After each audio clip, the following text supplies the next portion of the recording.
ঢাকার জনপ্রিয় music band তালপাতার সেপাই কাঁটা তারের বাধা পেরিয়ে এবার তারা প্রথমবারের মতো ঢাকায় লাইভ গান গেয়ে দর্শক মাতালেন। একে একে তারা গাইলেন তাদের জনপ্রিয় গান সোনার কাঠি, মশাদের চুমু, চাঁদের শহর, আমি শুধু খুঁজেছি আমায়। এমনিতে যেমন গানগুলো সবসময় মানুষের মুখে মুখে শোনা যায়, তেমনি কনসার্টেও সবাই একসঙ্গে গান গেয়ে মাতিয়ে রেখেছিলেন পুরোটা সময়।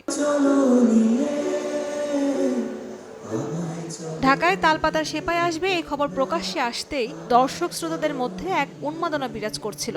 এবার তাদের লাইভ গান শুনে উচ্ছ্বসিত ভক্তরা। হাতেরপুলা তালপাতা সেপাই তালপাতা সেপাই হচ্ছে ইন্ডিয়া থেকে আসছে। আমরা কিছু গানে আমরা খুব big fan of Talpatar Shepai.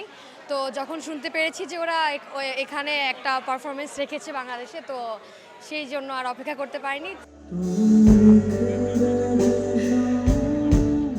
Talpatar সেপাইয়ের vocal বলেন, প্রথমবারের মতো ঢাকায় আসলেও আগে থেকেই ধারণা করেছিলেন দর্শকদের উন্মাদনা নিয়ে। অ্যাকচুয়ালি হ্যাঁ, আমি ভেবেছিলাম এরকম সাড়া পাবো, কারণ আমাদের যখন এই শোটা আগের বছর অ্যানাউন্স হয় তখন তারপর থেকে আমাদের পেজেও কনস্ট্যান্ট ফ্লাডিং, মানে কবে আসবে কিছু কারণের জন্য একটু ডিলে হয়, বাট হ্যাঁ আমরা এক্সপেক্ট করেছিলাম যেরকম হবে।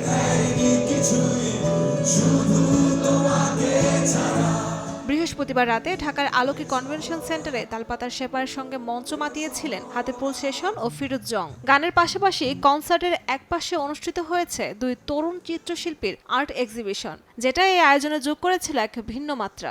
আসলে এটা অনেক বড় একটা অপরচুনিটি। ইন্ডিয়া বাংলাদেশ ইয়াংরা একসাথে কনসার্ট করছে, এর ভিতরে দেখা যাচ্ছে যে ছোট করে একটা এক্সিবিশন করছে। সো এই ব্যাপারটা একদমই আলাদা। এখানে অনেকগুলো ছবি আছে, স্টিল লাইফ, তারপর হচ্ছে মিউজিক্যাল, সবকিছু মিলে ফোক ছবিও আছে অনেকগুলো।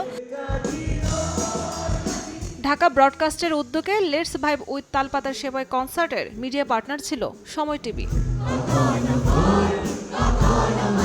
ফারজানা স্মৃতি, সময় সংবাদ, ঢাকা।